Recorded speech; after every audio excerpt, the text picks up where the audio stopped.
پروردگار عالم نے قرآن کریم میں اللہ کے نمائندوں نے روایات کے اندر اپنی زندگی کے ذریعے یہ بات بہت اچھی طرح بتا دی ہے کہ ہماری زندگی کا مقصد اس دنیا کے اندر محدود نہیں ہے۔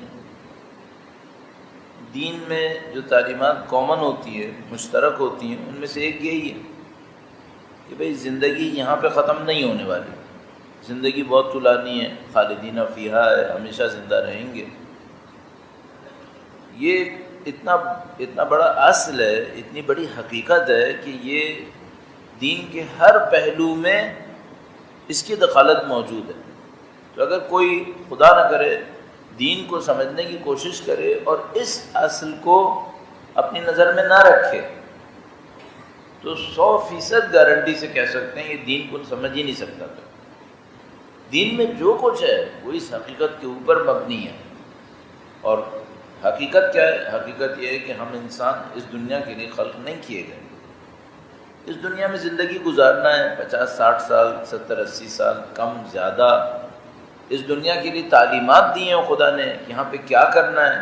اس دنیا کو بھی خدا برباد کرنے کا حکم نہیں دے رہا، نہ ترک کرنے کا حکم دے رہا ہے، ایسی کوئی چیز نہیں۔ لیکن یہ دنیا ہدف بنے، نہ دنیا ہدف بننے کی قابل ہے، نہ دنیا کے اندر کوئی چیز ایسی ہے جو ہدف بننے کی قابل ہے۔ اور اس کی وجہ بہت واضح ہے کہ بھائی کوئی سونا دے کر لوہا تو نہیں لے گا، کوئی سونا دے 1 کلو لوہا لے 1 کلو، یہ تو نہیں کرے گا۔ تو اگر کوئی سونا دے رہا ہے یعنی اپنی ابدی زندگی دے رہا ہے تو اس کے بدلے کچھ ایسی چیز لے جو ابدی زندگی کے کام آئے۔ آپ یہ جو 50-60 سال زندگی، 70-80 سال زندگی میں اور آپ یہاں گزار رہے ہیں، اس سے ہماری ابدی زندگی طے ہونی ہے۔ قبر میں کیا ہوگا، برزخ میں کیا ہوگا، پل صراط، محشر، سب طے ہو رہا ہے اس کے ذریعے سے۔ جو ہوگا وہ یہی ہے جو ابھی ہم بنا رہے ہیں۔ اس معنی میں ہم لوگ ایک اعتبار سے اللہ کی صفت خالقیت کے نمائندے بنتے ہیں۔ جس طرح خدا خلق کرتا ہے ہم بھی کچھ خلق کر رہے ہیں۔ وہ کیا خلق کر رہے ہیں؟ اپنا مستقبل۔ ہم اپنا مستقبل بنا رہے ہیں یہاں پہ۔ اب ہمیں سمجھ میں نہیں آتا کہ بھئی ہم کچھ بنا رہے ہیں، تو خدا کا دین یہی تو بتانے آیا ہے کہ تم جو کر رہے ہو یہاں پر، یہ مت سوچنا یہ صرف یہیں کا معاملہ ہے، تم آخر تک کو ڈرا کر رہے ہو، یہ سب کچھ ایسے ہوگا پھر۔ اب ایک مثال شاید میں نے کل آپ کی خدمت میں عرض کی تھی کہ بھئی کچھ لوگوں کی آنکھیں یہاں پر ہیں اور کچھ کی نہیں ہیں، ظاہر ہے کہ زیادہ تر کی تو ہیں۔ اب یہ جو خدا تعالیٰ نے یہاں پر آنکھیں دی ہیں تو یہ پہلے کوئی امتحان نہیں لیا جس کے بدلے میں آنکھیں دی ہیں، لیکن وہ یہ فرما رہا ہے کہ اس دھوکے میں نہیں رہنا کہ اب جو ہوگا اس کا بھی کوئی امتحان نہیں ہوگا۔ یہاں ہاتھ پاؤں دیے، جسم دیا ہے، فکر دیے، طاقت دی، ارادہ اختیار دیا ہے، بغیر کسی امتحان کے دیا ہے۔ کم از کم ہمیں یاد نہیں ہے عالم ذر میں کیا تھا، اس سے پہلے کیا تھا، بالآخر کچھ تھا تو صحیح، کہیں سے آئے ہیں اور کہیں جا رہے ہیں۔ یہ تو ہمیں معلوم ہے کہ مولا نے فرمایا کہ یہ ممر ہے، یہ تمہارے گزرنے کی جگہ ہے۔ تو جب انسان کی گزرنے کی جگہ ہوتی ہے تو ایک مبدا ہوتا ہے، ایک منزل ہوتی ہے، بیچ میں گزرنے کی جگہ ہوتی ہے۔ تو اگر دنیا گزرنے کی جگہ ہے تو اس کا مطلب ہے ہم یہاں خلق نہیں ہوئے، خلق ہم کہیں اور ہوئے ہیں، یہاں سے گزر کے جا رہے ہیں۔ اور نہج و بلاغہ میں یہ جملہ موجود ہے، خذوا من ممرکم لمقرکم، اپنے گزرنے کی جگہ سے اٹھاؤ توشہ اس جگہ کے لیے جہاں تم نے رہنا ہے۔ تو اگر کہیں تھے ہمیں نہیں معلوم وہاں پہ کیا ہوا، اس کے بدلے میں ہمیں ملا ہے یہ نہیں، بظاہر ایسا نہیں ہے، یہاں پہ بہت ساری چیزیں ایسی ملی ہیں جو بدلے کی نہیں ہیں، ویسے ہی ملی ہیں، لیکن اس کے بعد پھر یہی ہوگا نہیں، اب یہ نہیں ہوگا۔ اب کیا ہوگا؟ اب یہ ہوگا کہ جو ہم کریں گے وہی ملے گا۔ تو اگر آنکھیں چاہیے تو یہاں کچھ کرنا پڑے گا، وہاں پہ کوئی طاقت چاہیے یہاں کچھ کرنا پڑے گا۔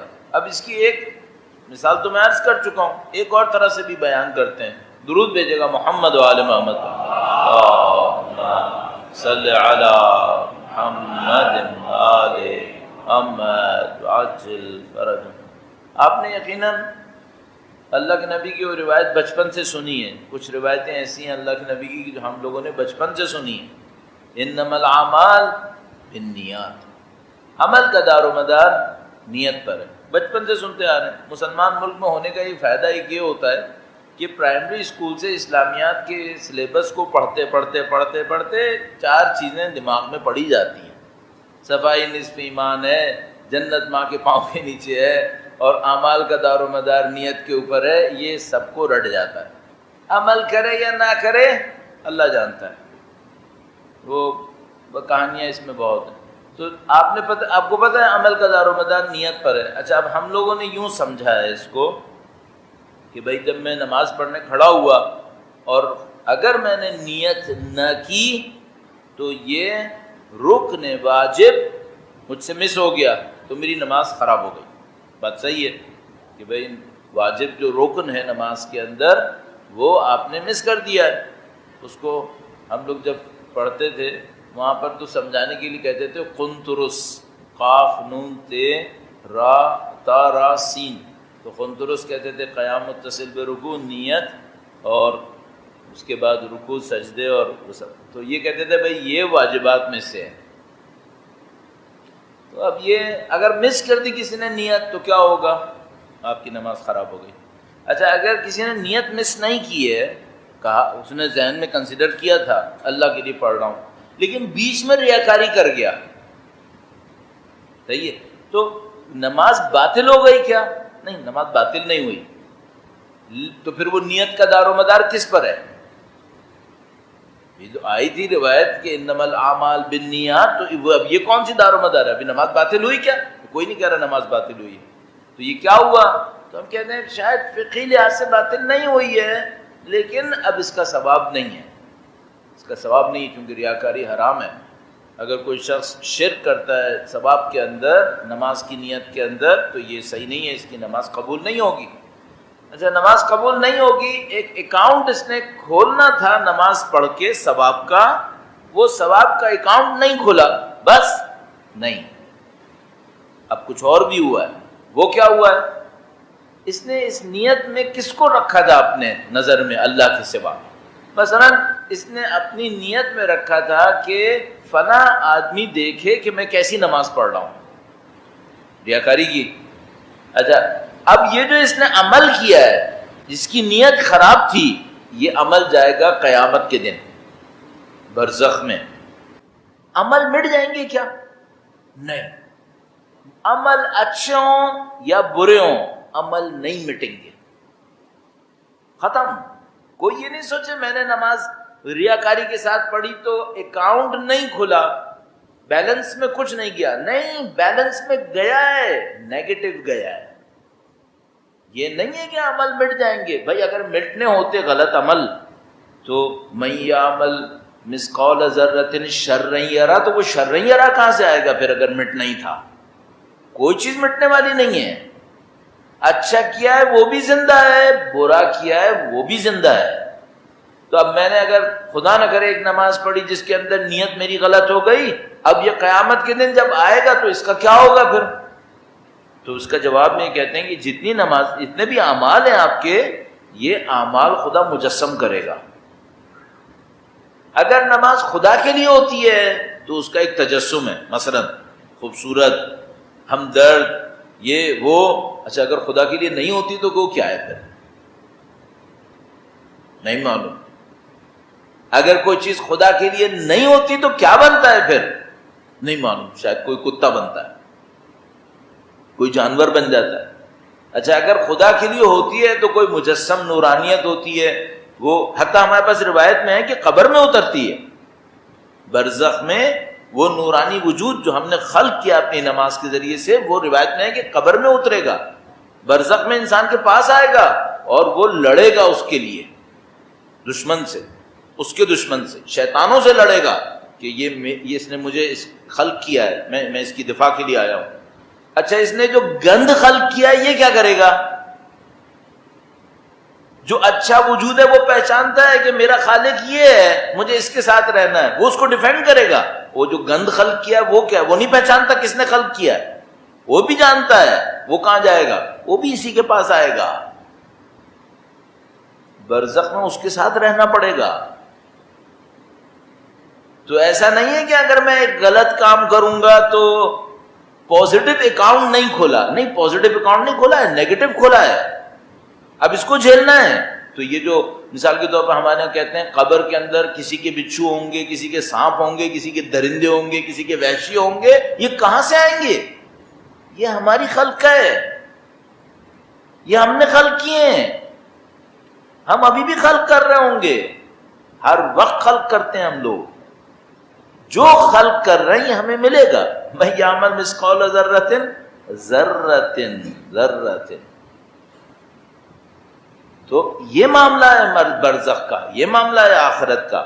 آخرت آسان ہوتی تو اتنی پھر ڈرایا کیوں تھا انہوں نے؟ اگر یہ معاملہ اتنا آسان ہوتا تو ڈرا کیوں رہے تھے؟ اس لیے ڈرا رہے تھے کہ نہیں، معاملہ آسان نہیں ہے. اور جتنی بھی پناہ ملنی ہے وہ پناہ ہم سب کو چاہیے، ورنہ پھنس جائیں گے مشکل کے اندر. تو یہ اس معاملے کو اس طرح سے دیکھیں آپ کہ یہ جتنی بھی یہ جتنی بھی باتیں کہی گئی ہیں کہ بھئی اعمال کا دار و مدار نیت کے اوپر ہے. مثلا اس عمل کی شرط یہ ہے، تو یہ نہیں سوچے گا کہ یہ صرف ایک ثواب عقاب کا ایک اکاؤنٹ ہے، جیسے بینکوں کے اندر ہوتا ہے، جیسے عدالتوں کے اندر ہوتا ہے. یہ نہیں، یہ سب حقیقت ہے، مجسم ہے. یہ پیکر بنیں گے، یہ وجود بنیں گے. ہم لوگ وجود بنا رہے ہیں اس وقت. یہ بات بہت مشکل سے سمجھ میں آتی ہے کسی کو، آتی بھی ہے تو ذہن سے نکل جاتی ہے کہ بھائی ہم لوگ خلق کر رہے ہیں کچھ. اگر کوئی اس بات کو سمجھ لے کہ میں خلق کر رہا ہوں اور دن رات خلق کر رہا ہوں، تو وہ پاگل ہے کہ گناہ کرے گا. اگر اس کو پتا ہے کہ میں ایک بچھو خلق کر رہا ہوں، اس بچھو نے میرے ساتھ بیٹھنا ہے. ابھی یہ بھی نہیں پتا ہے دنیا کا بچھو تو کیسے کاٹتا ہے تو کیا ہوتا ہے، وہ جو برزخ کا بچھو ہے وہ کیا بلا ہے، تو وہ بھی نہیں پتا ہمیں. تو بھائی جس چیز کو خدا اپنے غضب سے نہ بنائے وہ کاٹے تو سانپ بنتا ہے، اور جس کو بنائے ہی غضب سے. اللہ یا رسول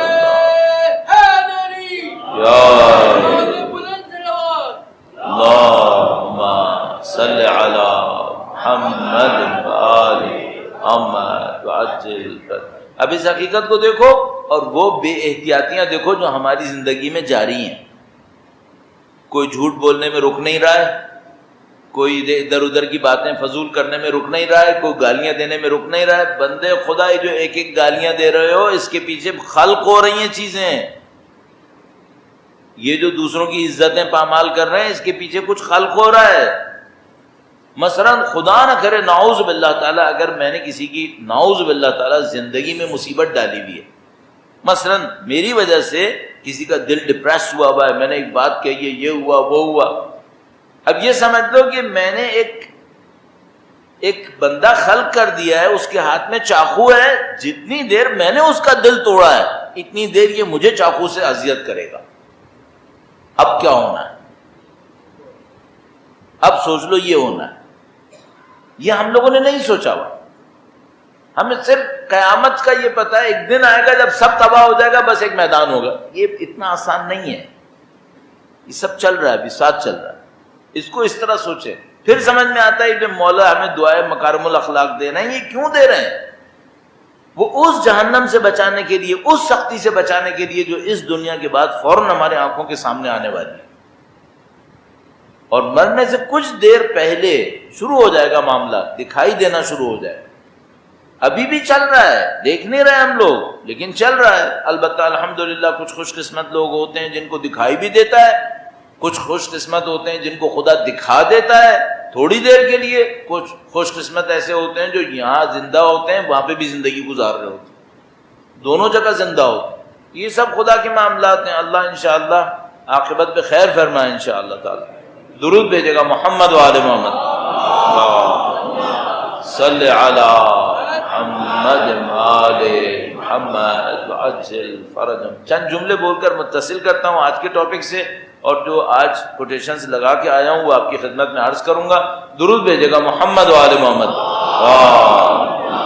صلی علی محمد و آل محمد وعجل فرجهم. اس سے پہلے کہ شروع کروں تھوڑی سی آپ کو زحمت دوں گا، اگر ممکن ہو تو درود بھیجتے ہوئے تھوڑا سا آگے آ جائیے، اگر جگہ آپ کو مل جائے تھوڑا سا آگے آ جائیے تاکہ مشکل نہ ہو. درود بھیجیں محمد و آل محمد. صلی علی محمد و آل محمد وعجل فرج. تھوڑا سا انشاءاللہ. اللہ اکبر یا رسول اللہ یا اللہم صلی علی محمد آل محمد وعجل فرج. ایک بہت بڑا معاملہ جو میں نے آپ کی خدمت میں ابھی عرض کیا کہ بھئی جو کچھ ہم کر رہے ہیں کچھ خلق ہو رہا ہے. اچھا اب ایک سوچنے والی بات ہے, اگر میں یہاں پہ کچھ کما رہا ہوں, میں نے کوئی کام کیا, بزنس کیا, کچھ کمایا, تو یہ جو میں نے کمایا اس کے مقابلے میں بھی کوئی چیز خلق ہوگی کیا؟ ہاں, حلال کماؤں گا اچھی چیز خلق ہوگی. تو مثلا ہمارے پاس روایت موجود ہے کہ تمام اعمال سے کچھ نہ کچھ خلق ہوگا اور حلال کمائی سے بھی خلق ہوگا. اچھا اگر کسی نے حرام کمائی کی اس سے بھی کچھ خلق ہوگا؟ کیوں نہیں خلق ہوگا, اس سے بھی خلق ہوگا. اب ایک اور مسئلہ ہے, میں نے حلال کمائی کی پھر خرچ کیا, اس سے بھی کچھ خلق ہوگا؟ ہاں, اس سے ایک اور چیز خلق ہوگی. تو کمانے سے علیحدہ خرچ ہوگی, خلق ہوگی, خرچ کرنے سے پھر خلق ہوگی. کیوں؟ یہ بھی ایک عمل ہے. تو ہم سے دو سوال کیے جائیں گے, کمایا کہاں سے تھا, خرچ کہاں پہ کیا تھا. اچھا ممکن ہے مجھ سے کوئی یہ کہ مولانا جب ہم نے کما لیا حلال تو اب تو ہم مالک ہو گئے, اب ہماری مرضی ہم کہاں خرچ کریں. یہ کس نے کھوپڑی میں ڈالا کہ ہم مالک ہیں؟ کس نے کہا؟ ایک طرف سے بولتے ہیں اللہ خالق کل شے, دوسری طرف سے کہتے ہیں مالک میں ہو گیا. اگر وہ خالق ہے, اگر وہ مالک ہے, جان دی بھی اس کی ہے, رزق دیا ہوا اس کا ہے, تو مالکیت میرے پلے کہاں سے آ گئی؟ میں جو زیادہ ہوں وہ خدا فرماتا ہے انتم مستخلفین فی, فرماتا ہے خدا مستخلفین فی, تم اس کے اندر میری طرف سے نمائندے بنائے گئے ہو. بس جتنا کچھ تمہارے پاس ہے, بولنے کی طاقت, پیسہ, شہرت, دولت, جتنا کچھ تمہارے پاس, اولاد, رشتہ دار, تعلقات, جو کچھ تمہارے پاس ہے, اس سب میں مستخلفین فی, تم ہماری طرف سے نمائندے بنائے گئے ہو. دیکھنا یہ کرو گے کیا آپ. تو حلال کمانا ایک امتحان ہے, حلال کو خرچ کرنا دوسرا امتحان ہے. اچھا اب قانون بھی ایسا بنا ہوا ہے کہ ایک آدمی حلال کماتا ہے, نعوذ باللہ تعالی کسی حرام میں خرچ کرتا ہے, تو کیا ہوتا ہے پھر یہ جو حلال کمایا تھا یہ بھی خراب ہوتا ہے, یہ بھی کنیکٹڈ ہے. آپ کہیں گے بھائی مولانا بہت سخت کر دیا معاملے کو, ہر چیز میں سختی ڈال دی. بندے خدا, میں ایک مثال عرض کرتا ہوں, درود بھیجے گا محمد و آل محمد. صلی علی محمد و آل محمد وعجل فرج. ہم لوگ, میں ٹیچنگ کرتا تھا اسکولز میں, کالجز میں, کچھ عرصے یونیورسٹیز میں بھی پڑھایا, تو وہاں پہ ہمیں پیپر بنانے ہوتے تھے. اب پیپر بناتے وقت مثلا ہمیں بتایا جاتا تھا کہ بھئی یہ جو ایگزام ہے یہ مثلا 1.5 گھنٹے کا ہے, 1.5 گھنٹے کا پیپر ہے, اس میں آپ نے پیپر بنانا ہے. اب آپ پیپر بنائیں, تو جو ٹیچنگ کرنے والے ہیں نا ان کو پتہ ہے ٹیچنگ لائن بہت اچھی ہے, اس میں 2 چیزیں انتہائی بری لگتی ہیں, ایک پیپر بنانا اور ایک بچوں کی کاپیاں چیک کرنا. یہ 2 باتیں اتنی بری لگتی ہیں کہ میں کہتا تھا اگر یہ نہ ہو تو میں ساری زندگی ٹیچنگ کرنے کو تیار ہوں, لیکن اس کے ساتھ میں ٹیچنگ نہیں کر سکتا ہوں. تو پیپر بنانا سخت کام ہوتا تھا. اچھا اب پیپر بنانے میں کیا تھا کہ استاد کے اوپر ڈیپینڈ کرتا تھا, ٹیچر کے اوپر, کہ وہ کتنا اچھا پیپر بنانے والا ہے. تو بعض تو ہوتے تھے وہ ایسے ہی 4-5 سوال دے دیے, 6 سوال دے دیے, چلو معاملہ ختم. لیکن بعض بہت انٹیلیجنٹلی اس کو بناتے تھے. تو مثلا وہ ایسے رکھتے تھے کہ بچے کے اندر کچھ بھی ہو وہ سامنے آ جائے گا. تو مثال کے طور پر ایک بچے نے کبھی یہ بھی کہا کہ بھائی یہ جتنا آپ نے پیپر بنایا ہے جس پہ آپ 100% مارکس دیں گے, یہ 1.5 گھنٹے میں ہو ہی نہیں سکتا ہے. تو ٹیچر نے کہا یہ بھی ایگزام کا حصہ ہے کہ جب تم سلیکٹ کرو گے تو کیا سلیکٹ کرو گے, مجھے بھی پتا ہے نہیں ہو سکتا. یہ بھی ایگزام کا حصہ ہے. یہ جو آپ پتہ نہیں میں بات کتنی کنوے کر پایا, یہ بعض اوقات پیپر بنانے والے کو پتا ہوتا ہے کہ یہ 1.5 گھنٹے میں نہیں ہونے والا, لیکن وہ اس کو بھی امتحان کا حصہ رکھتا ہے کہ جب بچے کو میں اس مشکل میں ڈالوں گا کہ 1.5 گھنٹے میں حل نہیں ہوگا تو اس کے ہاتھ پاؤں پھولیں گے، یہ غلطیاں کرے گا، یا جتنا پیپر کیا ہے وہ صحیح کرے گا؟ تو یہ سب امتحان کا حصہ ہے۔ اب اگر میرے جیسا ناقص العقل امتحان بنائے تو اتنا سوچتا ہے، اور اگر یہ امتحان خدا نے بنایا ہے، اللہ اکبر، پھر تو تم بھول جاؤ بھائی، بھول جاؤ، یہ جو بیٹھے ہو اس میں بھی امتحان ہے، یہ جو میں بیٹھا ہوں اس میں ہاتھ اٹھا رہا ہوں اس میں بھی امتحان ہے۔ کیوں ہاتھ اٹھایا اتنا؟ یہ لوگ بہت دیکھ بھال کے کام کرتے ہیں جو چیزوں کو سمجھنے والے ہیں، ہم لوگ اتنے لاپرواہ قسم کے لوگ ہیں، ہم لوگ کو پتہ ہی نہیں چلتا یہ ہو کیا رہا ہے، وہ لوگ بہت دیکھ بھال کے کام کرتے ہیں۔ ایک واقعہ میرے ذہن میں آ گیا، وہ عرض کرتا ہوں اور پھر واپس آتا ہوں۔ آغا بہاؤدینی ہوتے تھے کراچی میں جو تھے، ان کے تایا، میرے خیال میں تایا تھے یا چچا تھے، ان کو آیت اللہ بہاؤدینی بزرگ کہتے تھے، عمر میں بھی ظاہر ان کے تایا چچا تھے، اور وہ معنوی اعتبار سے بھی ان کا بڑا عجیب مقام تھا، وہ بہت عجیب مقام تھا، اور وہ تقریباً عمر کے اعتبار سے شاید مجھے سمجھ میں آتا ہے شاید امام خمینی کی عمر کے تھے، تقریباً اس عمر کے 19-20 کا شاید کچھ فرق ہوگا، لیکن بہت بڑے عارف آدمی تھے، اور ان کے بارے میں بہت مشہور تھا کہ وہ معنوی کیفیت انسان کی جان سکتے تھے، ظاہر ہر آدمی تو نہیں کر سکتا یہ کام۔ اچھا، ان کو کسی نے کہا جب امام خمینی واپس آئے پیرس سے، آپ کو پتہ ہے ایران سے نکال دیے گئے، 15 سال 17 سال باہر رہے، پھر واپس آئے تو قم میں کچھ دن رکے تھے، شروع میں کچھ دن قم میں رکے تھے، وہ مدرسے فیضیہ میں، وہ ایک دفعہ لوگوں سے ملنے کے لیے آتے تھے، تو ایک پلیٹ فارم تھا لوہے کا جس کے اوپر وہ چلتے ہوئے آتے تھے، یوں کر کے ہاتھ ہلاتے تھے، واپس چلے جاتے تھے۔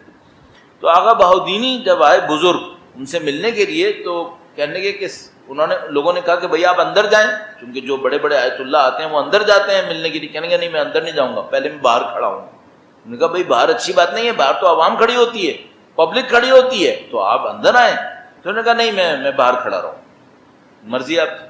تو وہ باہر کھڑے رہے، امام خمینی آئے، وہ پلیٹ فارم تھا ایک لوہے کا، اس کے اوپر چلتے ہوئے گئے، وہ انہوں نے ہاتھ واتھ ہلایا، پھر واپس گئے۔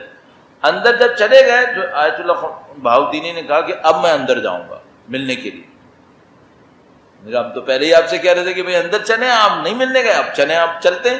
گئے وہ، انہوں نے امام خمینی سے ملاقات کی، ان کو یہ باتیں ہوئی، جو بھی باتیں ہوئی ہمیں تو نہیں معلوم کیا ہو۔ جب وہ باہر آئے تو کسی نے پوچھا کہ آپ شروع میں اندر کیوں نہیں گئے تھے اور بعد میں پھر کیوں اندر گئے؟ تو انہوں نے کہا کہ دیکھو یہ 15 سال 17 سال ملک سے باہر رہے تھے، اتنا عرصہ فرانس میں بھی رہے تھے، اب یہ لیڈر ہیں، اور یہ واپس آئے تو 40-42 لاکھ لوگ تہران میں ان کا انتظار کر رہے تھے۔ ایک آدمی کے نفس کو بگاڑنے کے لیے اتنا کافی ہے، ایک آدمی کے نفس کو بگاڑنے کے لیے نا اتنا کافی ہے۔ تو میں نے کہا میں رسک نہ لوں، ڈائریکٹ نہیں جاؤں گا، پہلے باہر کھڑے ہو کے دیکھ لوں خمینی کہاں پہنچے ہوئے۔ محتاط آدمی کہا بھائی اتنے سال کے بعد باہر رہ کر آئے ہیں، لیڈر بن گئے ہیں، نفس انسان ہوتا ہے، نفس انسان کافی ہے اتنا اس کو ادھر ادھر کرنے کے لیے۔ پہلے تو ہم جانتے ہیں عارف آدمی تھا، لیکن ابھی اتنے عرصے باہر رہے ہیں۔ تو میں نے کہا پہلے میں باہر کھڑے ہو کے دیکھ تو لوں کہ ہے کیا معاملہ اب۔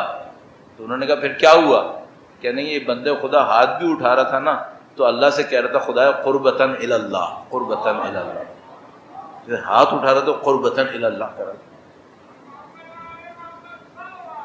اللہم صلی علی محمد وآل محمد وعجل کہا یہ ایک ایک قدم گن کے اٹھا رہے تھے اللہ کے لیے، اے خدا تیری خاطر تیری خاطر، یہاں تک پہنچوں، بس اس سے زیادہ نہیں جانا چاہیے، بس یہاں تک کافی ہے۔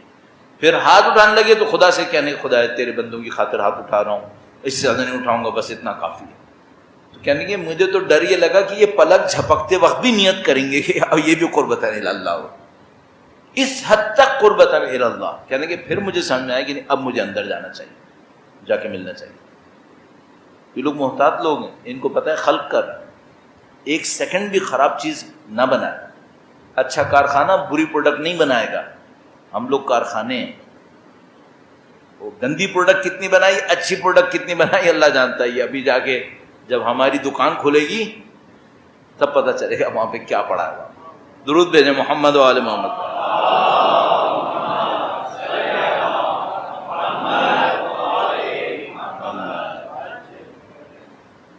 نبی اور ان کی آل پر درود سے امام نے شروع فرمایا. اگلے پیراگراف. اب میں فاصلہ چھوڑ دیتا ہوں، میں نے آپ کو بتایا میں ترتیب سے نہیں پڑھ رہا، جو موضوع سے متصل ہے میں اسے پڑھتا ہوں جہاں سے بھی ہو.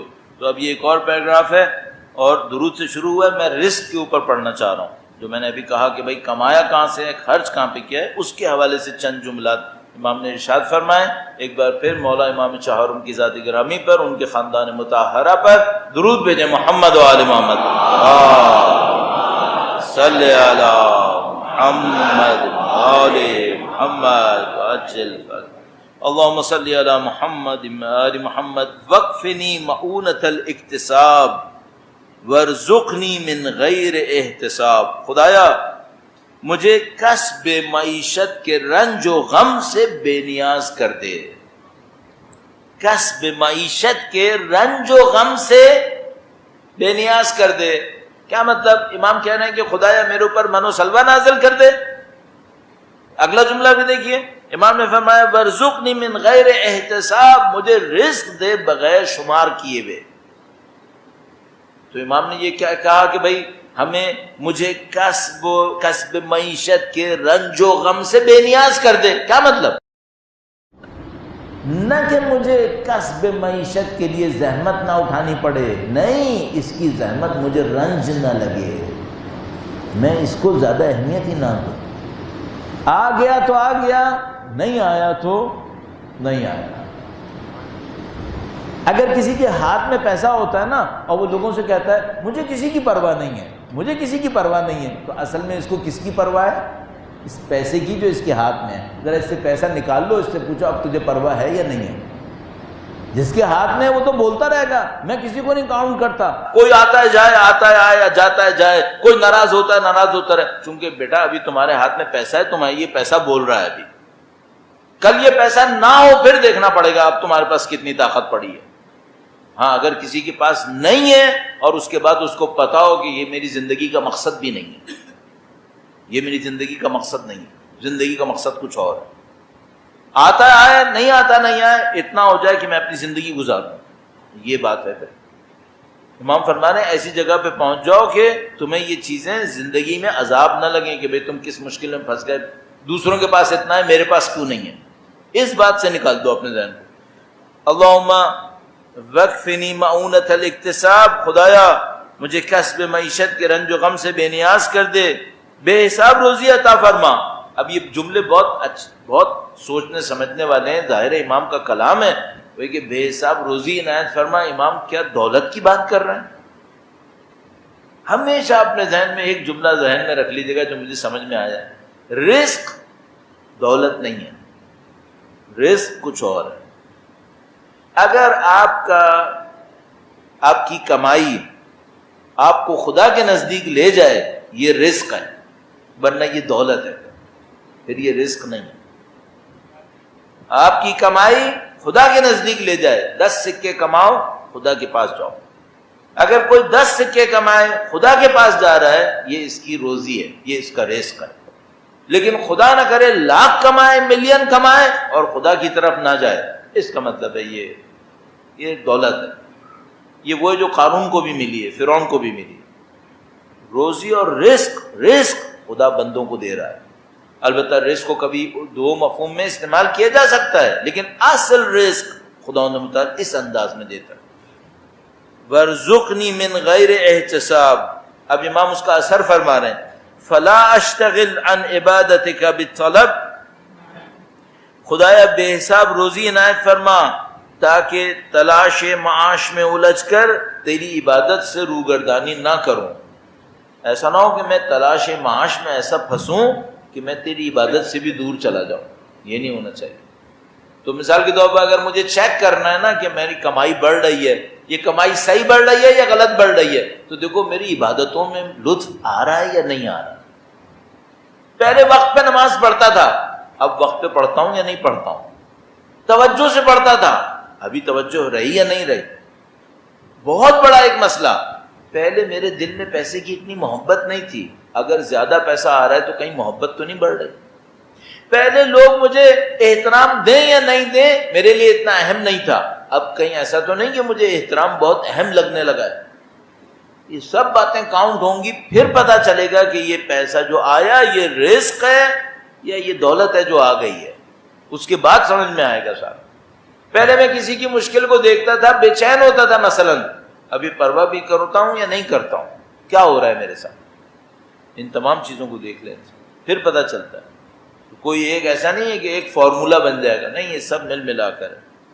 وَارْزُقْنِي مِنْ غَيْرِ احتساب فَلَا أَشْتَغِلْ عَنْ عِبَادَتِكَ بِالطَّلَب، ایسا نہ ہو کہ میں دولت لینے کی طلب میں تیری عبادتوں سے دور چلا جاؤں۔ وَلَا أَحْتَمِلْ إِسْرَ تَبَعَاتِ المکسب، اور غلط اور نامشروع کار و کسب کا خمیازہ نہ بھگتنا پڑے مجھے۔ بھائی بعض اوقات کیا ہوتا ہے، ہم نے کوئی کمائی کی ہوتی ہے، وہ کمائی اچھی کمائی نہیں ہوتی، اچھی کمائی نہیں ہوتی، کسی بھی وجہ سے ہمارے پاس آ گئی ہے۔ اگر ایسا ہوا ہے تو اب دو راستے ہیں، یا تو میں وہ ہوں جس کو کمائی چاہیے بس، تو خدا اس غلط کو میرے پاس پڑا رہنے دے گا اور اس سے میری جان کو عذاب بڑھتا رہے گا، یا میں وہ ہوں جس نے خدا سے کہا کہ خدا مجھے غلط نہیں چاہیے، مجھے صرف صحیح چاہیے۔ اب خدا کیا کرے گا، اس پیسے کو میرے پاس سے نکلوائے گا۔ کیسے نکلوائے گا اب یہ اللہ جانتا ہے کیسے نکلوائے گا، لیکن یہ مجھے پتا ہے فی زمانہ کوئی یہ کہ میری 100% کمائی حلال ہے، 100% کمائی صحیح ہے، بہت بڑا کوئی ولی اللہ ہوگا۔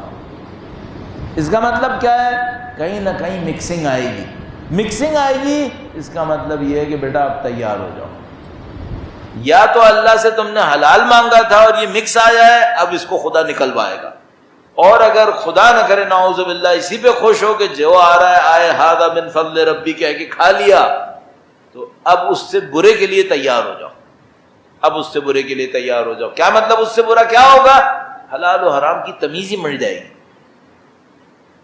حلال و حرام کی تمیز ہی مٹ جائے گی، دنیا اور آخرت سمجھ میں ہی نہیں آئے گی، صرف دنیا رہ جائے گی، اسی میں گھومو۔ کیوں، تم نے یہ تمیز ہی نہیں کی کہ جو پیسہ آ رہا تھا یہ حلال تھا یا حرام تھا۔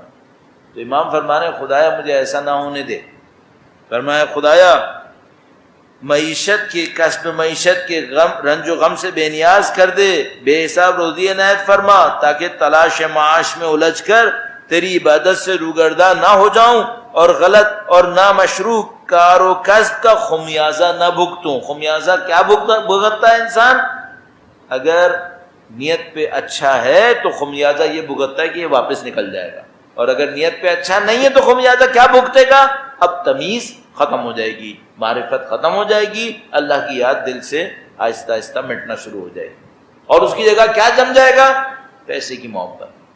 اب ایک کمپلیکیشن بھی عرض کرتا چلوں آپ کی خدمت میں، درود بھیجے گا محمد و آل محمد پر،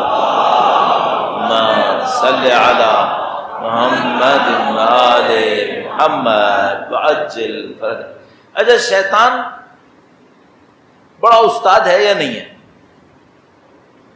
بھائی جس طرح اللہ کے نظام میں استاد اور شاگرد ہوتا ہے، یہ جو گمراہی کا نظام ہے اس میں بھی استاد اور شاگرد ہوتا ہے، اس میں بھی استادی شاگردی چلتی ہے۔ شیطان اس کے چیلے تو قرآن اور مثلا ہر جگہ آیا ہوا ہے نا، تو شیطان بڑا استاد ہے اپنے کام کا۔ تو شیطان کیا ڈرامہ کرتا ہے ایسے آدمی کے ساتھ، کس آدمی کے ساتھ، غور کیجیے گا، یہاں پہ ایک پوائنٹ ہے، کس آدمی کے ساتھ، پیسہ آ رہا ہے، بندہ اچھا ہے برا نہیں ہے، بندہ بھی اچھا ہے، پیسہ بھی آ رہا ہے، اب شیطان یہ کرے گا آہستہ آہستہ اس کے دل میں پیسے کی محبت ڈالے گا، آہستہ آہستہ پیسے کی محبت ڈالے گا۔ اچھا بندہ ہوشیار ہے، جیسے ہی پیسے کی محبت بڑھنے لگی، اس کی عبادتیں کم ہونے لگی، تو اس کو پتا چل گیا کہ میرے دل میں پیسے کی محبت بڑھ رہی ہے۔ اب شیطان ایک اور پانسا پھینکے گا، وہ کیا کرے گا، اس کو کچھ عبادتوں میں مشغول بھی کرے گا۔ شیطان عبادتوں میں مشغول کرے گا، ہاں شیطان عبادتوں میں مشغول کرے گا، کیوں، تاکہ یہ نہ سمجھ سکے کہ میرے دل میں پیسے کی محبت آ گئی ہے، اسے چھپانے کے لیے۔ آپ کہو گے بھائی یہ کیا ہے، یہ شیطان عبادتوں پہ لے کے جائے گا؟ ہاں شیطان، کیوں، دلوں میں اگر پیسے کی محبت پھنسی ہوئی ہے، اس کی عبادتوں کا زیادہ اثر نہیں ہوگا، اب زیادہ اثر نہیں ہونے والا۔ تو شیطان کیا پسند کرے گا؟ شیطان یہ پسند کرے گا یہ محبت باقی رہے چاہے عبادتوں کے پیچھے چھپی رہے. تو 4 عبادتیں بڑھوا دے گا تاکہ اس کی یہ پیسے کی محبت چھپی رہے. تو ہوشیار آدمی کو کیا کرنا چاہیے؟ ہوشیار آدمی کو صرف عبادتیں چیک نہیں کرنی چاہیے. ہوشیار آدمی کو یہ دیکھنا چاہیے کہ کہیں ایسا نہ ہو کہ پیسے کی محبت بڑھ رہی ہو مجھے پتہ ہی نہیں چل رہا، میں مستحبات کو بڑھا کر اپنے آپ کو خوش کر رہا ہوں کہ میں صحیح چل رہا ہوں جبکہ پیسے کی محبت بڑھ رہی ہے. خدا نہ کرے نعوذ باللہ تعالیٰ اگر یہ کیس ہوا تو کیا ہوگا؟ کرٹیکل ٹائم پر وہ جو پیسے کی محبت اندر جم گئی ہے یہ کوئی غلط فیصلہ کروا دے گی، یہ مروائے گی. اینڈ ٹائم پر کوئی غلط فیصلہ ہو جائے گا. کیوں؟ پیسے کی محبت اندر گھسی ہوئی ہے. تو اگر مجھ سے کوئی پوچھے شاگرد ہونے کے ناطے، طالب علم ہونے کے ناطے کہ بھائی مجھے کیا کرنا چاہیے، تو میں کہوں گا پوری طاقت اس پہ لگاؤ، اس کو چیک کرنے پہ کہ میرے دل میں پیسے کی لالچ نہ ہو، اور اس کو خدا سے مانگو کہ خدایا اگر ہے تو مجھے بتا دے اور اس کو نکال دے کسی طریقے سے. تو عبادتیں بڑھائے تو کس نیت سے بڑھائے؟ عبادتیں بڑھائے اس نیت سے کہ خدایا میں عبادتیں بڑھا رہا ہوں تو میری لالچ کو نکال دے. اور یہ ہمارے پاس روایتوں میں موجود ہے. بی بی نے خطبے میں بھی ارشاد فرمایا کہ خدا نے زکوٰۃ رکھی ہے تاکہ دلوں سے پیسے کی محبت نکلے. اب مشکل ہمارے یہاں یہ ہے کہ وہ زکوٰۃ دے کر شوبازی کر لیتا ہے تو وہ زکوٰۃ جو ہے وہ پیسے کی محبت پھر نہیں نکالتی کیونکہ وہ بھی شوبازی میں لگ گئی. پاکیزہ زکوٰۃ ہوگی تو نکالے گی نا. خمس دے گا اس کے اوپر بھی 4 جگہ نعرے لگوا کر اپنے اس کے بعد پھر دے گا. تو پھر اب وہ جو خمس نے پاکیزہ کرنا تھا وہ بھی نہیں کرے گا. اب ایک ہم خود دیکھتے ہیں اپنی آنکھوں سے، آپ اپنی آنکھوں سے دیکھتے ہیں کہ بھئی ایک آدمی ٹھیک ٹھاک دیندار ہے، پرلے درجے کا قارون ہے، پرلے درجے کا قارون ہے. یعنی وہ آیت اللہ جوادی عامل ایک جملہ کہتے ہیں بولتا قرآن ہے سوچتا قارون ہے. بولتا قرآن ہے سوچتا قارون ہے. شیطان ایسے چھپا لیتا ہے قارونیت کو. دلوں میں قارونیت ہوتی ہے، زبان پہ اللہ اللہ کروا کے اس کو چھپا دیتا ہے تاکہ اینڈ ٹائم پر اس سے میں فائدہ اٹھاؤں گا، اس سے کوئی غلط فیصلہ کروا لوں گا. اس کے اوپر غور کرنا چاہیے. درود بھیجیں محمد و آل محمد صلی علی آل محمد. اگلا پیراگراف. اب یہ جو میں نے پڑھا ہے یہ پیراگراف بعد میں آیا ہے، اب جو پڑھ رہا ہوں یہ اس سے پہلے آیا تھا، لیکن میں ترتیب کو اس طرح کیا تاکہ وہ میں ترتیب میں عرض کر سکوں اس کو. اب ممکن ہے کوئی مجھ پہ اعتراض کرے کہ مولانا آپ دعا کی ترتیب کو خراب کر رہے ہیں. تو اصل میں بعض اوقات وہ لوگ بڑے ماحول سے شروع کر کے چھوٹی تعلیم پر لے کر آتے ہیں، اور بعض اوقات ہم لوگ چونکہ چھوٹے لوگ ہیں تو ہمیں چھوٹی جگہ سے شروع کر کے بڑی کی طرف جانا پڑتا ہے. تو اس وجہ سے یہ تبدیلی کرنی پڑ جاتی ہے تاکہ ہمیں معاملہ سمجھ میں آ جائے، ورنہ بعض اوقات معاملہ سمجھ میں نہیں آتا. لیکن جملات تو وہی جملات ہیں جو دعا کے اندر. اللہم صلی علی محمد آل محمد وامنعنی من الصرف وحسن رزقی من التلف. اب دیکھیے خرچے کا معاملہ شروع ہو گیا. وہ کمائی کا معاملہ تھا، اب خرچے کا معاملہ شروع ہوا. کیا؟ خدایا مجھے فضول خرچی سے باز رکھ اور میری روزی کو تباہ ہونے سے بچا لے. اس کا مطلب ہے فضول خرچی روزی کو تباہ کر دیتی ہے. اور یہ امام نے جملے پہلے اس لیے فرمائے تھے کہ دیکھو اگر تم یہ کرو گے نا تو تمہاری جو روزی آنی تھی وہ بھی جائے گی. مسئلہ ایک اور ہے، فضول خرچی کہتے کسے ہیں؟ کیوں؟ کوئی مانے گا کہ میں فضول خرچ ہوں؟ نہیں. بھائی میں ایک دعوت میں گیا، اس دعوت میں وہ جو لوگ بعض اوقات جملہ کہتے ہیں نا اللہ جھوٹ نہ بلوائے، اللہ تو کبھی جھوٹ نہیں بلواتا یار، کیسی باتیں کر رہے ہو. تو لوگ کہتے ہیں نا اللہ جھوٹ نہ بلوائے. اس دعوت میں کوئی 10-12 قسم کے کھانے رکھے تھے. جتنے بھی کھانے والے تھے وہ سب وہ کھا ہی نہیں سکتے تھے. گائے بن کے بھی کھائے تھے تو نہیں کھا سکتے تھے. صحیح. تو بھائی اتنے ڈھیر سارے دعوت تھے، 1 کھانا 2 کھانے 3 کھانے 4 ڈشز، کیا ہو رہا ہے بھائی؟ اچھا اب کسی بندے سے کہو یہ فضول خرچی ہے، کیا کہ مولانا یہاں تو سودا بازار کی ہر دعوت میں ایسے ہی ہوتا ہے. تو زیادہ ہونے سے فضول خرچی صحیح ہو جاتی ہے کیا؟ کوئی کام غلط زیادہ ہونے لگے تو وہ صحیح ہو جاتا ہے پھر کیا؟ کیوں کر رہے ہو؟ اچھا وہ کہیں گے ہمارے پاس پیسہ ہے، ہم نے تو مومنوں کے دلوں میں خوشیاں ڈالی ہیں، تو فضول خرچی سے کوئی غم ڈالتا ہے کیا؟ کیوں کر رہے ہو یہ؟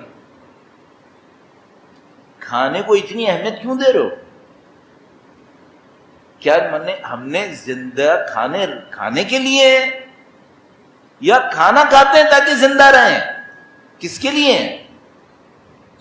چلو آپ کو مولانا یہ تو نہیں کر سکتے کہ پھر گاجر کچی کھا لو پیٹ بھر جائے گا زندہ تو رہو گے، نہیں میں یہ نہیں کہہ رہا ہوں، ادھر کی طرف نہیں جا رہا ہوں، لیکن بندے خدا آخر کوئی حد ہوتی ہے۔ کل خدا ہم سے پوچھ بیٹھے گا کہ بھائی ایک وقت کھانا کھانے بیٹھے تھے 10 ڈشز لے کے بیٹھے تھے۔ اچھا وہ جو پھر جملے سنے تھے مولا امیر المومنین نے اپنے گورنر کو سنا کہ وہ ایک دعوتوں پہ بیٹھا تھا جہاں پہ بہت سارے کھانے تھے، تو مولا نے کہا کہ تمہیں شرم نہیں آئی، تم بیٹھے کیوں تھے وہاں پہ؟ اس نے کہا مولا مومنین تھے سارے آپ کے چاہنے والے۔ انہوں نے کہا چاہنے والے تھے یا نہیں تھے بتاؤ، بیٹھے کیوں تھے وہاں پہ؟ تو وہ انہی لوگوں کے لیے تھا سارا، ہمارے لیے نہیں ہے۔ ہمارا معاملہ ختم ہو گیا۔ اب کوئی مانتا ہے کہ فضول خرچی کر رہا ہے؟ نہیں، ہر کام کر رہا ہے، یہ اس کے لیے، یہ اس کے لیے۔ بندے خدا اپنا حساب کر لو اس سے پہلے کہ خدا کے وکیل آ کر تمہیں پکڑنا شروع کریں گے، حساب کریں گے، ہم لوگ کی جان نکل جائے گی، ہم لوگوں کی نہیں جواب دے سکیں گے۔ تھوڑا سا خود ہی اپنے ہاتھ کو روک لو کہ بھائی یہ ایسا نہ ہو کہ کل مجھے سوال کا جواب دینا پڑ جائے، میں کہاں سے جواب دوں گا اس کو؟ تو فضول خرچی نہیں مانتا کوئی آج کل۔ اچھا اب ایک دنیا کے لیے کیا کریں گے؟ جب مقابلہ کریں گے دنیا میں تو جا کے بل گیٹ سے کریں گے، اور جب عبادتوں میں مقابلہ کریں گے تو دنیا کو کوئی فاسق ترین انسان پکڑ کے اس سے مقابلہ کریں گے کہ میری عبادتیں اس سے تو بہتر ہیں اور میرا پیسہ اس سے تو کم ہے۔ دین خدا نے الٹا کہا تھا، دین خدا نے کہا تھا عبادتیں کرنے لگو تو اپنے سے اوپر والوں کو دیکھنا، اور جب دنیا کمانے لگو تو نیچے خرچ کرنے لگو تو نیچے والوں کو دیکھنا۔ الٹا کرتے ہیں نا، پھر اس کے بعد پھر ہدایت نہیں ملتی ہم لوگوں کو، پھر اپنی زندگی میں مگن رہتے ہیں، اس کے بعد جو نقصان ہوتے ہیں وہ اٹھانے پڑتے ہیں پھر ہم۔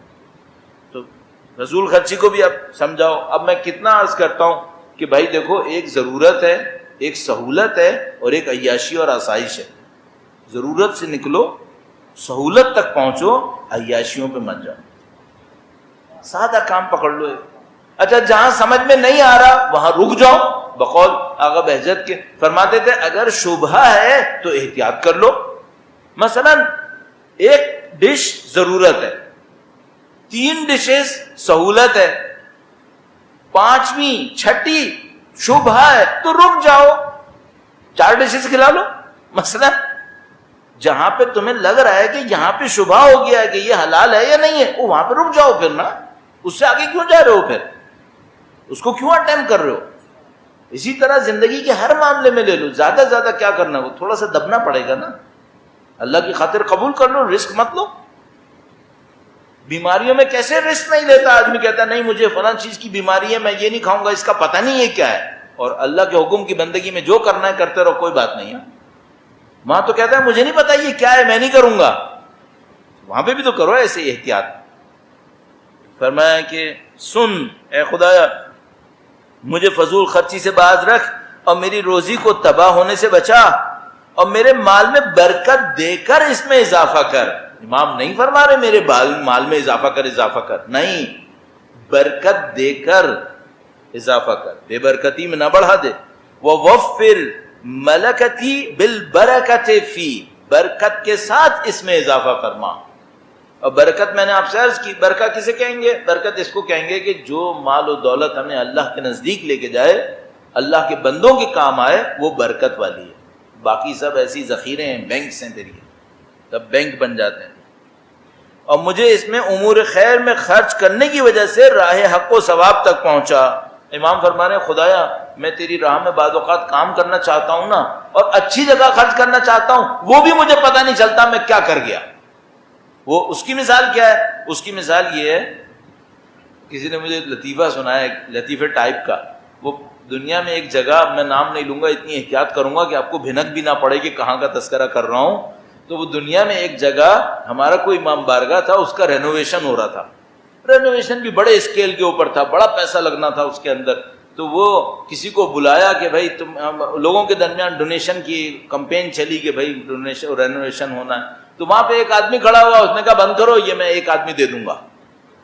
تو اس نے کوئی اب ایک رقم ایکس وائی زی بہت بڑی رقم اس نے کہا میں دے دوں گا. اب سب اس کو دیکھ رہے ہیں بھائی بڑا چیمپئن ہے بھائی یہ ایک ہی آدمی دے دے گا. خیر جناب علی اس نے دے بھی دیا وہ بن بھی گیا. جب بنا تو اس کو بلایا کہ آپ دیکھو ہمارے یہاں تو عزت پیسے پہ ملتی ہے نا, جو ڈونیشن زیادہ دے گا اس کا مائک پہ نام لیا جائے گا, جو چھوٹا ڈونیشن دے گا اس کے بعد ڈبے میں ڈال جہاں سے جاؤ رسید لے لو ختم. اور جو زیادہ پیسہ دے گا اس کو ڈونیشن, اور بہت زیادہ دے گا تو افتتاح اسی سے کروائیں گے. یہ کیا ہو رہا ہے؟ کم از کم عبادت گاہوں کو تو دولت کی دوڑ سے نکال دو. کم از کم عبادت گاہوں میں بھی دولت کی دوڑ کرتے ہیں ہم لوگ. ایک جگہ تقریر کرنے گیا, وہاں سارے جو چیمپئن دولت مند تھے وہ آگے صوفے پہ بیٹھے ہوئے تھے, باقی لوگ کرسی پہ بیٹھے ہوئے تھے. میں نے کہا تم لوگ کہاں سے معاشرے کو صحیح کرو گے؟ تو تمہاری تو تمیز تو یہیں پہ تم دکھا رہے ہو. سارے تم نے دولت مندوں کو صوفے پہ بٹھایا ہوا ہے, باقی سب کو کرسیوں کے اوپر بٹھایا ہوا ہے. یہ جو صوفے پہ بیٹھے ہیں کیوں صوفے پہ بیٹھے؟ اس لیے کہ ان کے پاس پیسہ زیادہ ہے, ان کی جیب بڑی ہے, اس خاطر بٹھایا ہوا ہے تم نے. تو تم کہاں اپنے دین کے اندر عدل کرو گے, مساوات کرو گے؟ تمہارا تو پیٹرن ہی غلط ہے سارا. البتہ اتنی سختی سے نہیں کہا تھا, تھوڑا سا آرام سے کہا تھا, یہاں سختی سے بول رہا ہوں. تو وہ جناب علی وہ اس کو بلایا, اس کو اتنا بڑا پیسہ دیا تھا, اب اس سے رینوویشن ہو گئی, اس سے افتتاح کروایا. اس نے افتتاح کرتے ہوئے آیا وہ, اور اس نے کہا کہ یہ پیسہ کوئی بڑی بات نہیں, اتنا تو میں نے ہندوؤں کو بھی دیا تھا, لو کر لو. اس نے کہا مجھے کوئی مسئلہ نہیں ہے, اتنا تو میں نے ہندوؤں کو بھی دیا تھا.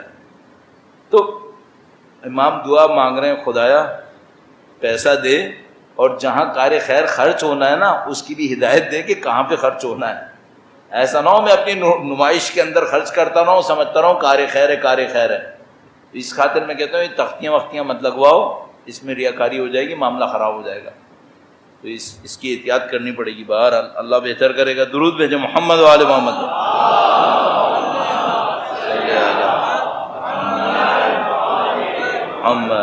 اچھا اب ایک اور بہت بڑا مسئلہ ہے, وہ کیا ہے؟ دولت بے مقابلہ عزت.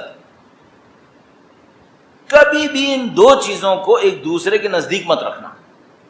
کیا مطلب؟ جس کے پاس دولت زیادہ ہے اس کا احترام زیادہ ہے. جس دن کوئی سوسائٹی یہ حرکت کرتی ہے, چاہے مسلمان ہو چاہے وہ کافر ہو, اس سوسائٹی میں نامنی آتی ہے, اس سوسائٹی میں انجسٹس آتا ہے, اس سوسائٹی میں ظلم آتا ہے. کبھی بھی یہ نہیں ہونے دیں.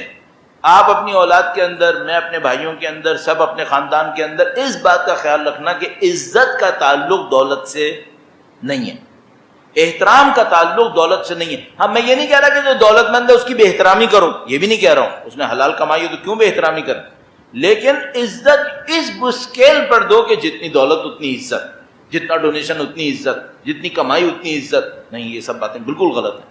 اس کو خدا نے کبھی پسند نہیں کیا ہے, اور اس کے اوپر پتہ نہیں کتنی روایتیں مل جائیں گی کہ بالکل غلط ہے. اور میں صرف ان جملوں کو عرض کر رہا ہوں آپ کی خدمت میں. اللہم سن وجہی بالیسار ولا تبتذل جاہی بالاقتار. پہلے سن لیجئے پورے جملے کو, پھر اس کو دیکھیے گا. ایک بار پھر درود بھیجیں محمد و آل محمد. صلی علی محمد آل محمد وعجل فرجهم. وقت ختم پر ہے, اور میں بس ابھی یہ جملے عرض کر رہا ہوں. اس جملے کو سن کر سارے نتیجے نہیں نکالیے گا, پورے جملے کو سنیے گا, اور کل بھی انشاءاللہ اس کی تشریح عرض کروں گا. خدایا میری آبرو کو غنا اور توانگری کے ساتھ محفوظ رکھ. تو بظاہر یہ لگے گا کہ جس کے پاس پیسہ ہوگا اس کے پاس عزت ہوگی, بظاہر یہ لگ رہا ہے, ایسا ہے نہیں, ابھی آئے گا آگے. خدایا میری آبرو کو غنا اور توانگری کے ساتھ محفوظ رکھ, اور فقر اور تنگ دستی سے میری منزلت کو نظروں سے نہ گرا. بظاہر تو یہی لگا کہ بھئی اگر فقر آئے گا, تنگ دستی آئے گی تو میری عزت کم ہو جائے گی. تو دو جملوں سے یہ لگا جیسے پیسہ آتا ہے تو عزت آتی ہے, پیسہ جاتا ہے تو عزت چلی جاتی ہے. اب دیکھیے آگے امام نے فرمایا خدایا فقر اور تنگ دستی سے میری منزلت کو نظروں سے نہ گرا کہ تجھ سے رزق پانے والوں سے رزق مانگنے لگوں. یہ بے عزتی ہے. فقر بے عزتی نہیں ہے, بے عزتی یہ ہے کہ میں ان سے رزق مانگنے لگوں جو خود تجھ سے رزق مانگتے تھے. اب بے عزتی شروع ہوئی ہے. فقیر تو ابو ذر بھی ہے لیکن غنی ہے. یہ فقیر کہ جو آئے اور دوسرے کسی فقیر کے سامنے بھیک مانگنے کھڑے ہو جائے, یہ بے عزتی ہے. اب بے عزتی شروع ہوئی ہے. کسی کے ہاتھ میں دولت ہے اور وہ اکڑ کر کہے کہ اب میری عزت کرو چونکہ میرے ہاتھ میں دولت ہے، یہ بے عزتی شروع ہوئی ہے، یہ غلط کام شروع ہوا ہے، چاہے وہ فقیر ہو چاہے وہ دولت مند۔ خدایا میری آبرو کو غنا توانگری کے ساتھ محفوظ رکھ، فقر و تنگ دستی سے میری منزلت کو نہ گرا۔ کب ہوتا ہے ایسا؟ کہ تجھ سے رزق مانگنے والوں سے رزق مانگنے لگوں اور تیرے پاس بندوں کی نگاہ لطف کو اپنی طرف موڑنے کی تمنا کرنے لگوں۔ بندہ پست ہے، گناہوں میں زندگی بھری ہوئی ہے اس کی، اور میں کہوں کاش یہ میرے سے اس کا کوئی کنیکشن بن جائے تاکہ میں ذرا اس سے کچھ۔ اللہ اکبر، دین کمپرومائز ہو گیا، دین ختم ہو گیا۔ جس دن میں نے یہ سوچنا شروع کر دیا اس کی پلے پیسہ ہے، اس سے میرا تعلق بننا چاہیے، حلال تھا یا حرام تھا جیسا بھی تھا، بس معاملہ ختم ہو گیا۔ اب دین نہیں بچا، دین ختم ہو گیا۔ اور بدقسمتی سے کیا ہو رہا ہے تمہیں معلوم ہے کیا ہو رہا ہے، اور جو مجھے دے اس کی مدح کروں اور جو نہ دے اس کی برائی کروں۔ یا اللہ، یہ بے عزتی ہے، یہ بے عزتی ہے۔ اور جبکہ عطا کرنے والا اور عطا کرنے اور روکنے کا اختیار تو تیرے سوا کسی کے پاس نہیں تھا۔ کوئی روک سکتا ہے کیا؟ کوئی دے سکتا ہے کیا؟ لا الہ الا اللہ کہنے والے، هو الرزاق کہنے والے، هو المالک کہنے والے، هو القدیر کہنے والے فقیروں کے سامنے پڑے ہوں گے کہ اس سے مانگ رہے ہوں گے، تو یہ شرک نہیں ہوا؟ پھر اب بے عزتی شروع ہوتی ہے۔ یہ وہ دولت ہے جو ہمارے پاس صحیفہ میں ہے، یہ وہ دولت ہے جو ہمارے پاس اہل بیت کی تعلیمات کے اندر ہے۔ اگر ہم اس کے 10%، 20% پہ بھی عمل کرنا شروع کر دیں نا، ہم ایسے انسان بن جائیں گے پوری دنیا ہمارے سامنے سر جھکا لے گی کہ یہ لوگ انسان ہیں، ان کے اندر فضیلتیں ہیں، یہ لوگ کمپرومائزز نہیں کرتے۔ اس کے اوپر ہمیں عمل کرنے کی ضرورت ہے، خدا کا شکر کرنے کی ضرورت ہے کہ خدایا تیرا شکر ہے 1400 سال فاصلے کے باوجود تو نے ہمیں مولا کی دعا سننے کی طاقت دے دیا، الحمدللہ رب العالمین۔ مولا امام چہارم کی ذات گرامی کے اوپر، ان کی اولاد طاہرہ، ان کے اجداد طیبہ کے اوپر درود بھیجے، محمد و آل محمد، صلی علی محمد و آل محمد وعجل فرجہ۔